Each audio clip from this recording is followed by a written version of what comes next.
Okay, lads, how are we doing? So, as you've probably seen, that we've changed the name of our podcast, and we changed it to Mankind. And the reason that we did that is that I had all intention that once I got married, that we were going to start interviewing men, like from all walks of life, and to get a bit of a background about men's journeys, what they go through, how they get through it, to really inspire a community of men, a movement of men. To change the way that they think and the way that they act. And I know that there are female listeners here as well, so I know that you are going to take some benefit from this as well. So this is for men and women. I've got a guy with me today called Michael Duffy, who contacted me. He's an incredible story, and I thought this would be a really great way to open up the new podcast. Michael, what's happening? How you doing? How you doing? All right. I'm good, thanks. You? I'm great. So thank you for reaching out first and foremost to share your story with me. I thought it was an incredible journey. So first of all, I think what would be really great is for you just to introduce yourself to the listeners. Right, okay. Hi guys, how you doing? All right. My name's Michael Duffy. I get in touch with James after watching some of his podcasts and watching some of his live in the morning. I thought through the journey that I've been on as a soldier, 15 years, I wanted to pass on my story to hopefully inspire people and see that there is that recovery in time as possible. It's been a hard journey, no doubt about it, but there is a way through. So Michael, let's take it back to the military. Yeah. What made you join the military? For me, it was more, I played football and stuff like that, and I was one of these guys that was outgoing all the time, outdoors, doing loads of stuff all the time out with my friends. And my two grandpas were in the military, and I spoke to him, and my grandpa's stories were excellent. I just used to love listening. He was national service in the 50s, and it was just like unbelievable life experience. So things weren't going so well at home. And I said, do you know what, at 16, I'd done okay academically, but I said, do you know what, I want to go and try it. At least when I'm older, I can say at least I've done it. And I went there, I went to the careers office, and it was just like a whirlwind. It took me away, and that was it. It was just like flown by. So how old were you when you joined? 16. Wow, 16, young lad. God, I can't, my boy is just about to turn 15, so I can't imagine him in a year from now joining. Although I want him to, I do think it's a great way for a young lad to be grounded very, very quickly. So who did you join? Originally, it was the King's Own Scottish Borderers. Obviously, they're disbanded now, but originally that's where I went, and from there, phase 1, phase 2, right through until the amalgamation with the Royal Scots, which then became One Scots. Okay. So obviously I know, but what happened with this major event with you in the military that really sort of affected your life? If you explain to the guys about it, and then kind of like what the initial process was when it happened in terms of how you dealt with it. That's kind of like short spawn, but if you break it down and we ask questions as we go. I mean, I joined like just prior to 9/11 happened, and then happening, and then after that, the world obviously changed at that point. So I'd finished training, went straight to Iraq when I was 18, went there, and then I'd done like kind of tours, got promoted. I went to Northern Ireland where I was part of the Close Observation Platoon, worked over there for 3 years, best time in my army career, loving it. After that, it was like we were getting posted to Edinburgh. We were going to become like the 4 mechanised brigades, where obviously like spearhead one of the spearhead brigades to go to Iraq, Afghanistan, whatever. So we built pre-deployment training. I'd end up doing junior breaking, promote it at the Christmas, and that's what I wanted to do. Sex commander was the thing that I wanted to do most. Yeah, I think it's the best job in the army. Like, you're the only guy that really fights the battle with your guys, and everybody else is in support of you. It's your plan. Yeah. So that's what I loved about it. So that had happened, promoted in the Christmas, and then we knew we were going to Afghanistan. And at that point, I was like, I was buzzing for it because it's a Sage Commander's battle out in Afghanistan. There's no doubt about it. What year was this that you went to Afghan? Sorry? What year did you go to Afghan? 2012. That was my second tour to Afghanistan. I went 2010 prior. Yeah. And I'd done 2 tours of Iraq before that as well. Yeah. So I was like well versed on it, what was about to happen. But yeah, part of I went and joined. Like, I got moved company after I got promoted. I was part of the brigade operations company. Yeah. So we knew it was going to be crunchy. We knew we were going to be getting a tough time. But I don't think they could have prepared for how hard a time we were going to get. Yeah. But, and then we deployed to there, and that's obviously where my instant kind of happened after that. No, let's elaborate on that incident then. So this is a game changer, really, isn't it? So, like, if you're happy to take us through it, I think it's important to understand what you went through before we start talking about that building up process. Yeah. So obviously deployed with a great company. Sergeant Major, the OC, and that were excellent. Just like we were well. I don't think we'd ever trained as hard in my military career for this tour, and I put an emphasis on the IED. Obviously, the IED threat was massive, so I put an emphasis on the guys that I work with, dealing with casualties, and I think that was the biggest thing in my mind, dealing with somebody like with an IED strike. So we were well prepared. We were out there, we landed, and we started off a few operations to get settled into the tour, and everything was going well. As soon as we landed on the ground, though, like it was kinetic straight away. We were going for it, and so it was about maybe halfway through the tour. We're on an operation. We'd been sent in as a screen kind of thing to go and disrupt an area where the Afghan army were working around there. We were in Nadi Ali in the Dasht area. We were up in that area, kind of doing straight, looking into compounds and looking for Taliban, basically, just and disrupting the area, maybe as a screen away from the Afghan army. And so we went into a compound, various compounds in the morning, searching for guys. Couple of shooting scouts, like people kind of shooting at us, a couple of RPGs going over the top and stuff like that, which was obviously normal for us. Yeah. But as we left one of the compounds, we were just like, there was vehicles attached to us from the RDGs. So they vehicles pulled up and we were just about to mount up, and we got ambushed for like 3 sides. So it was like one for the front, one to half right, and then they eventually flanked us on the right-hand side. So Sage Commander, you're trying to get your guys, like, obviously win the firefight. That's the first thing. Yeah. So eventually we're absolutely surrounded. So like try to direct the fight. We had a couple of young guys in the team who were absolutely brilliant, by the way, just like getting tore right in about it. We even had the medic on the ground. She was going for it. It was chaos. But I felt as if I had control. And then I remember engaging a target to the front. The guy stepped out. It was a doorway. I engaged him. And then I remember turning around and saying to one of the guys who was like my 2 IC at the time, was like, I just hit that guy there. And literally, I just felt a thud on my leg. Looked down and my left leg, which I'd seen, I was like, my left leg had like ripped. And I pulled the combats back and looked, and I'd been hit. But I was still in good shape at that point. It makes you sound like, but adrenaline just takes over. So you're just like, so I was like, been hit. But one of the guys' reactions like, fuck off. And I was like, no, I'm genuinely serious. I've been hit. And he looked at me, and he looked at my leg. He's like, you all right? So at that point, I was still all right. I was still in the fight. Yeah. So we're still going for it. What I didn't know is that bullet that had hit my left leg had actually went through my right leg first. Wow. So it was like straight through my right leg, straight through my left. But in reality, I was still in good shape. And like, it sounds nuts, but the mission was still the forefront of the mind. It's crazy. It was training, right?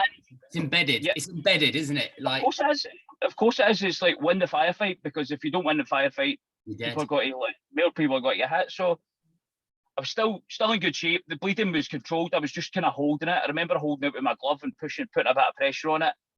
But what I was thinking in my mind is like, shit, I've never trained for this. I've trained for dealing with casualties, but never me.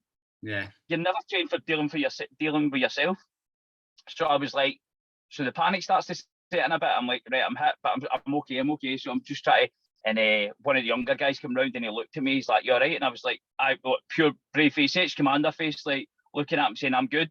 But in reality, I was like, I'm in shit state here, because it was the pain was starting to kick in. But I could feel my legs starting to go a wee bit like jelly. And I was like, kind of stumbled a bit, because the muscles were shredded to bits in the thighs. Yeah. So I stumbled a bit, and I went down on my knee to kind of like compose myself. One of the guys came round and he's looking, and I was just like, right, how are we getting out of here? And the bullets, honestly, it was just like zipping past our faces a lot. It was unbelievable. It was a complex ambush. It was well trained. They were disguising. Had a sniper off to a flank, but they were disguising it with machine gun fire. Okay. It was unbelievable. Honestly, it was very. You got to take your hat off to them. They were very clever that day. So at that point, I went to my knee. Then the next minute, I just felt another thud right through my spine. But second bullet skipped under my body armor, went through, hit my spine, ricocheted off my spine down through my pelvis, and then came out my hip. So at that point, I was in a bit of a state because my foot went instantly numb, and my first thought was my foot's been blown off because I thought I'd stepped in something, like an IED had been sitting there. Yeah. And then I looked, and I remember saying to one of the boys, "Take my fucking boot off." And the boys took my boot off, and I remember I had pristine white socks on, and I looked, and I was like, "There's no blood. My foot's still there. What is going on?" So I didn't know I'd been shot through the spine. Actually, it was just numbness in my foot. And then the boys started to get me up, and I was like, "Listen, I've been hit again," and like they've tried to get me in the back. But as they put me on a stretcher, that a vehicle is like an act of God, honestly. A medic armoured ambulance came up with a medic on board, with two medics on board. By rights, they shouldn't have been there, and it was just like as if God had put them there. Honestly, it was strange. Wow. So they put me on the stretcher. They clipped me into the stretcher, but as they picked me up, the bullets were flying over the top of the stretcher. So they managed to get me in the back, and the girl in the back, she was, who I've got in touch with since, she was unbelievable. So she's patched up my legs, and I remember saying she was going to give me morphine, and I was like, "Don't fucking give me that morphine." And she thought I was scared of needles, and I was like, "No, it's not that." I says, "I've got a feeling that I've got a sore back and my hip's sore." So she'd done her head to toe check, never found it, and done it again and looked, and then she'd cut my trousers off at the left hand side, and it was a hole, honestly, like bigger than the bottom of a cup. Like it was just a hole with the exit wounds, massive. The hole at the back on my spine was tiny. Yeah. As you know, bullet came out the other side, and it was just a massive hole at the other side. So she's trying to plug that. Well, meanwhile, I was like starting to panic because I looked down and I realised how bad it was. So the medic, she was like working away, trying to call in. Like I remember our guys on the ground like trying to get support to us, but the other multiple of the other section were pinned down another compound, so they couldn't get to us. And as you know, in the heat of battle, anything that can go wrong did go wrong. So the comms went down. So the sergeant major didn't know there was an injury. They didn't know there was a. So he was like on radio. We were in a dead spot. We could hear the ICOM chat, and the interpreter saying to me, "The Taliban are saying they know that somebody's injured. As soon as the helicopter comes in, they're shooting it down." So I was like, dude, still as a section commander, saying to my guys, "Well, let's fucking move then. Let's get somewhere else." Yeah. So they managed to coordinate that, and they got me at another part where they were patching me up on the way there. And I remember the journey there. It was like I couldn't lean on any part of my body because whenever I leaned, it was like bullet wounds. Yeah. Both legs, my back, my hip, the lot. So at that point, I'm like, right, I'm dying. So I resigned myself to the fact that I was dying. That was that. I knew I thought I'm going to bleed out the way there. I remember getting there, and we got to an HLS. I get picked off the back of the vehicle, and they just started running towards it. And I thought, right, I've got a chance here because I'm getting to the chopper. You know what it's like on the back of the mare? It's unbelievable. It's like a flying hospital. So they got me on board, and I remember the doctor speaking to me on board, and he's like, "I'm going to give you pain relief."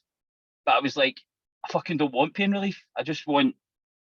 I think my thinking behind the pain relief is if you knock me out or you give me something that I don't know what's happening, I don't know if I'm going to die. Yeah, does that make sense? And I guess at that point you're not thinking straight anyway, are you? You're like, no, you're not. It's very hard to put into context about that state of mind that you go into when you're like. It's like total self-preservation mode. Yeah, 100%. And you're just trying to. Yeah, I mean, so like you got back to Bastion, went back to Bastion. Yeah. And then so after that, I mean, that in itself is a character building situation. Do you know what I mean? It's life changing. Yeah. So what did the injuries like?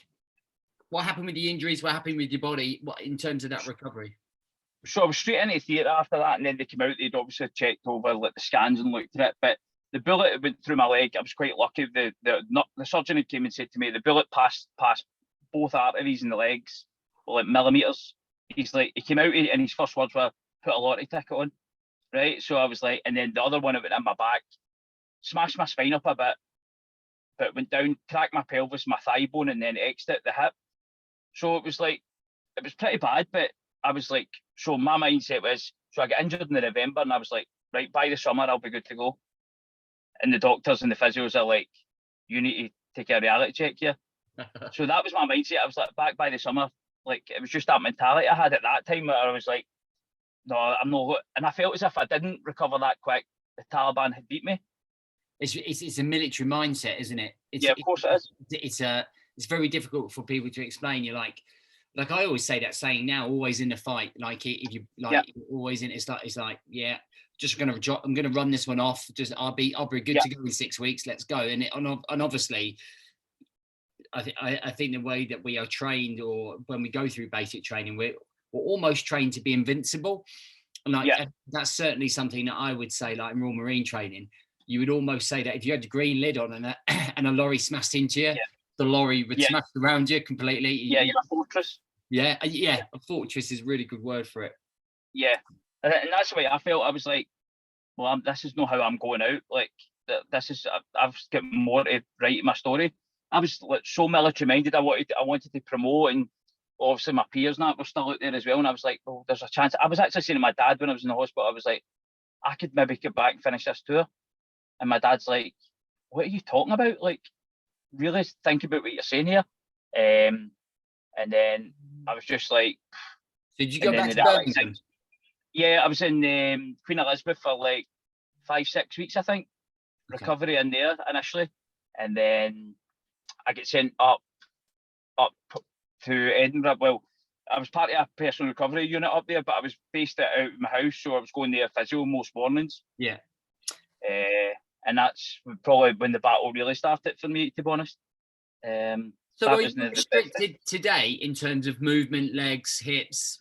I've got a wee bit. It's called a Trundelenburg gait, so I walk a bit funny. My back. I played football yesterday, and I literally got out of my bed in installments this morning. So, I've got difficulties like going upstairs, so I need to hold on to a banister and stuff like that. Yeah. But I had to learn to walk again from scratch. Yeah. So the way a baby would learn to walk, that's how I did it again. And then into a jog. The first time I jogged, I was like, thought I was a superhero. It was unbelievable. I jogged and I was like, wow. Don't get me wrong, it was no plain sailing, because I used to like go up to the physio, and if things weren't happening the way I wanted it to happen, I used to throw a hissy fit and start wrecking the place. I wrecked the dressing room about 3 times. And the physio came in, he was amazing with me, to be fair. He was like, so what he done was, he's like, right, he's seen that I'd wrecked the dressing room, and he was like, right, come with me. And he took me and he sat me down next to amputees who were all playing sitting volleyball. And he said, play with them for an hour. And I was like, do you know what? I'm a selfish bastard. Do you know that? These guys are sitting with no legs. Humbled right away, right? Yeah. And it was very clever the way he did it. He was just like, sit there, and he left me to it. And I'm sitting, and these guys were getting on me and just saying, it is what it is. We go on. And that inspired me, to be honest. That pushed me on, because I knew through the recovery it was going to be peaks and valleys. It was going to be, I'm sure I started rocketing really quick recovery. Then I dipped for a long, long time. Okay. Complications, couldn't walk properly, temper tantrums, like thinking of the world's. And I think it was, you'd said on one of your things the other day, like the pity party. Yeah. Exactly. I was like, blame the world.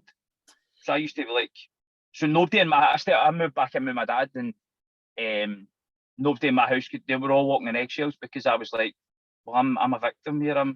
Look at me. Okay. Do you know what I mean? Yeah. So like after the incident, how much longer did you stay in the military for? 3 years. 3 years. Recovery time. Did you get MD'd, or did you leave voluntarily? Yeah. No, they MD'd me because it came to the 3 years, and listen, they didn't have to give me that amount of time. They gave me 3 years and says, right, let's see what we can do. Yeah. And there was times where they thought I was going to recover, and then it was just too much. The spinal injuries, couldn't weight carry, couldn't like climb, couldn't like jog. So you're as well. They did offer me a training wing post, and I was like, nah, it's not what I'm here for. Yeah. So did you find that after the incident, leaving the military, mental health then kicked in? Yeah, so I was diagnosed with an adjustment disorder. I don't know if you've heard of that before. Not that one. Right, so it was an adjustment disorder. So they'd put it in terms of you're flying high, your instant happens. So a millisecond, your career's over. My brain couldn't catch up to what had happened. Plus the fact so I joined at 16. I'd never lived a life as an adult out here.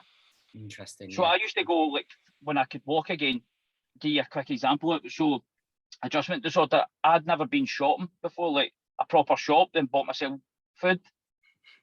So I was walking around the supermarket and I followed one woman around that everything she bought, I bought. I bet she was like putting you up, phoning up the plate. There's a bloke following me here. There's a bloke following me. Because nobody had ever said to me, this is what you need to have a house shop. Yeah. Do you know what I mean? Feel that, like, I'm not sure how familiar you are with my story, but like when I left the military, obviously I didn't leave. I wasn't MD. I left to be at home more with the kids, but I definitely still had huge identity crisis. Like in you know, I definitely identity crisis, and I think like I just didn't have. I didn't realize how difficult it's going to be leaving the military. Like you, I had a life though before military. Like I joined at 23, I think, something like that. Yeah. Then when I left, I was like, now what? Like what? Where do I belong? What's my you know? You feel really proud when you're in the military. You got your Marine flashes and your lid, and you've done what you've done, and you served your country, and then you come out, no one gives a fuck. And 100%. Like, just literally no one gives a fuck about you or who you are, and like, mate, quite rightly so. It's just like, you know, everyone's cracking on with their own life, but then you take that person, you're like, you don't know what I've been through. You fucking like, do you know what I mean? And then that entitlement, there's a like, I think I almost become addicted to self-pity and drama in my own life, and I think. And I think it wasn't until I stopped and took a look in the mirror and accepted that, and who I was becoming, that I decided to do something about it. I think, listen, I'm the exact same as that. That's the way I was. I was just like, everybody should feel sorry for me. I've done this, I've done that. Why is nobody bowing down to me? And like, and I was like, had this self-entitlement, which I'd never had before in my life. I know, yeah. It's a mental thing. So where are you at today? What's happening today? What's different in life? How has your recovery been since you left the military? Oh, I think we might have lost him slightly. So we'll talk about like the kind of adjustment side of it. Yeah. So basically, what I was looking at where you were now. What did the recovery look like in that respect? Is like, how did the recovery go, and like, what have you been up to since you left the military? So the recovery, like I said, it was peaks and valleys. It was just like, am I going to be all right? Am I like, so the mental health side, I did a wee bit of counselling and stuff like that. The adjustment disorder, I did a wee bit. They thought it was PTSD, but it actually wasn't. It was just more anger at what the situation had happened, and so disappointed that I was like just promoted and I was going somewhere, and then it just all collapsed round about me, and my relationship broke down as well. So the girl that I was with since school, it just collapsed. Everything went south. So that was like an adjustment in itself as well. Like, the kids were only young. Adam was 5 and Poppy was like 2. It's like, and they were just young, and like try to explain to them why I was walking about the way I was walking about and why I was so angry and stuff like that. And it took, the anger's probably just stopped recently. Like literally, like in the last year. Yeah. Wow. Yeah. What do you think that stopped? I think, well, I'm married now, so like I got married in December there, and I think the girl that I'm married to now has just been, she's been like the, I don't know, she's just been the catalyst of the rock. Yeah, she's just been everything that I've needed. She's so calm and composed about everything. She's a school teacher, and she's probably just needs the patience of a school teacher to deal with me. Yeah. She's like awesome. She just gives like, so I would get worried about electricity bills or whatever, like changing suppliers or whatever. and it stresses me out. And she's just like, no, this is how we'll do it, and she just makes me see it logical. Yeah. Whereas I'm just like flapping about everything. Do you feel And like she's you found yourself today? Do you still feel like there's an identity crisis, or do you feel like you know what you want more out of life at the minute? No, there's definitely still an identity crisis where you know what it's like for us guys. We want to push on and be the best at everything we do. Yeah. So, like, I work in a school now, and I run wee courses for kids with leadership and discipline, confidence, resilience. I do all that kind of stuff. But I'm like, no, I could go higher. I could do more. Do you feel like you lead yourself at the minute? Yeah, like sometimes, like, I'm a very confident person, but sometimes, like, I don't know what. Sometimes I've like doubt myself, but I think after my recovery, like I've pushed myself to say, well, no, don't settle for second best. You've got so much to offer. Yeah. And I honestly believe that. I honestly believe that whatever I do, whatever I've done in my life, I've gave 100% anyway. Whatever I do, I'll make sure I'm good at it. Yeah. Don't get me wrong. It's like there's been times where like I've just been like, what? Oh, I see my mates who are still in the army, and like, you know what it's like. They're like fit and strong and like flying up the ranks, and like it does agitate me at times because I'm like, that could be me. But listen, that is what it is. This is my story. That's their story.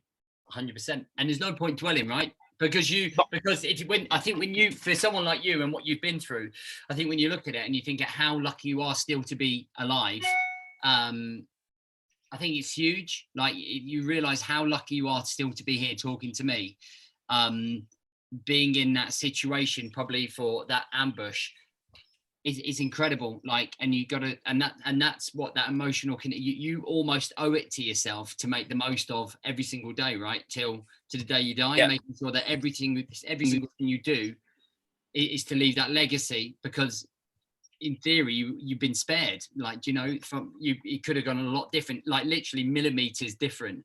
And you're like, yeah, I'm gonna fucking make the most of this. Like every single day when you doubt yourself, like, I was given that fucking chance, like, and it could have been taken away just like that. Yeah, I agree with you, because it was literally, they say like it's a pure cliche thing, but life is about like a matter of inches, and the inches you didn't take, or the step you didn't take, and literally for me, if I took like half a centimetre step forward, it could have been a whole lot different. It's gone, and you got that gift, and it is realizing that gift as well, and really getting it to the next level. So I want to thank you for coming on. I think this is a story of like real resilience, and actually not the final product either. And I think that's the thing to understand, is that it's not your final product. You're not the final product, but you're constantly working on that final product, right? You're constantly getting to that point where you want to be. Yeah, well, I'm coming up for 40 next year, and I still think I've still got the mindset that I did when I was like 20 odds, where I still want to push myself. I'm not the finished product. I don't know if I ever will be, to be honest. I don't think you ever do. And that's a really interesting statement, because my missus always says, you're never happy. It doesn't matter what you do. It doesn't matter if you earn this, or you achieve this, or you achieve that. It still would never be good enough. And I think there is an element of that being a military mindset. Like, I like, you know, whether it's a perfectionist thing, whether it's a standard or status thing, I don't know. But the minute I don't start saying that is the minute that I'm really going to start worrying. Yeah. And like, I always want to do better, and I feel sorry for my kids, actually, because like, I expect them to be this thing.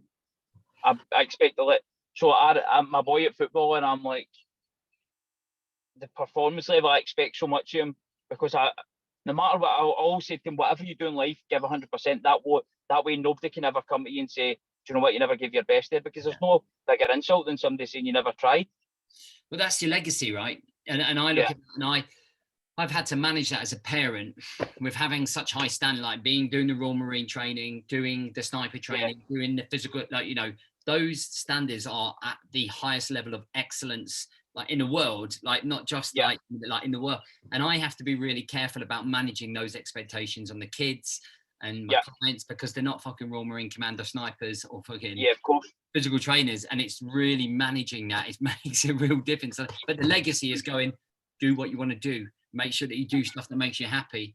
Make sure you like, and it's key things like lead yourself. Don't and ever allow life to lead you. You lead your life. And I think, yeah, I agree. And just like give it everything you've got. You never like. My kids obviously know my story, and like I always say to them, they're a bit bored of it now, right? Now if they're just like, "Dad, no again." But as you crack open a beer on a Friday night, did I ever tell you when I was in Africa? Yeah. So now that story's more often then, but there's so many stories, there's so many lessons within the story. Yeah.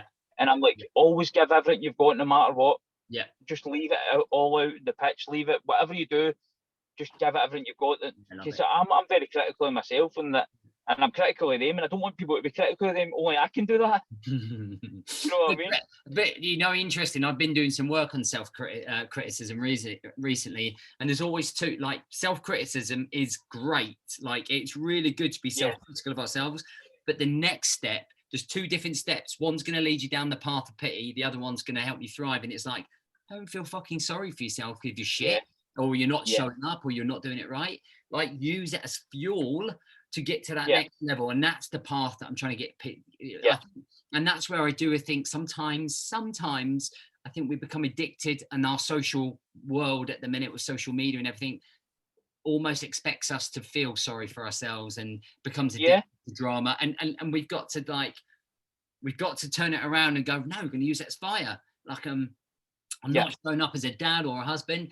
So I'm using this fire to fucking show up and be a husband. Yeah. Do you know what I mean? I see it all the time in the school with the kids. I'm like, I could obviously leaving the military, like I was away for years and then come out, and I look at these kids lack the leadership, they lack the vision, they lack the determination, because everything's there for them. And I try to put it to them like, you've got to go out there, and because nobody's going to give a shit about you when you're out in the real world. People just be getting on with their lives. You need to get your stall set out and be prepared. For whatever life has ready for you, and you need to be ready to deal with that. 100%. Great advice, and obviously great story as well, Mike. Yes. I really appreciate you coming on. If I was to ask you to give one piece of advice, if you was to pass on one piece of advice based on your experience, what would you pass on? If we were in a room with a group of men, and I brought you in, I said, just give me one piece of advice to give to these men, what would it be? Never give in. Love it.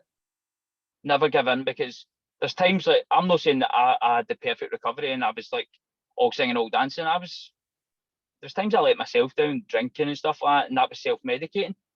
But at no point did I ever say the party's over and that's it, I'm giving in. 100%. I always pushed on, and like regardless, I always put in the extra 10% that I needed to get the job done. Always, and that's probably the military that's put that mindset in me. I had a wee bit of determination myself, but they plugged into it and made me find it even more. Do you know what I mean? Yeah. Never give in. Is it that if you've always got, and you said earlier on, like you're always in the fight. As long as you're still breathing, as long as you're still moving forward, you're in the fight. I think I put that post up last night, actually. I recognised that you were breathing. Yeah. Oh, so you still got a chance. Yeah. So 100%. Yeah, of course. 100%. It's never over till it's over. Mate, thank you for being on. I'm going to stop this recording now and talk to you after. Right. Thank you so much. If you've been listening, please let us know what you thought of this podcast. And also, if you haven't, please just give it a rating. We're just trying to boost it up to help a lot of blokes. And I know there's women here as well. We're starting to help some women in the background as well. So let us know what you thought.